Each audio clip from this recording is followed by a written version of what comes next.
So I wanted to give you all a small taste of what the Dathen Magic in my book series is like by reading you about 2 paragraphs worth from the book.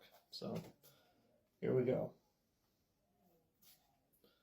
A man dressed in the same uniform as the rest of the Horak army watched his struggling comrades from behind the lines.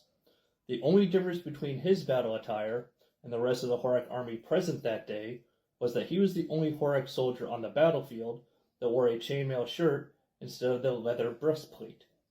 He also wore a brown satchel that crossed his body diagonally. This man was Hector Vangoff, a Dathen, not quite a wizard and not quite a paladin. A Dathen was more of a perfect blend of the 2 classes. Dathen Vangoff was a man in his early 30s with short black hair and patchy facial hair growth. Dathen Vangoff reached into the brown satchel and pulled out a handful of what mostly appeared to be regular sand, but it wasn't. What made this stuff different than regular old sand was it was coarser. It also seemed to defy physics by having granules with the ability to stick to each other, almost like wet sand, but dry. He cupped his free hand over the mound of sand and started to whisper to it in a peculiar language.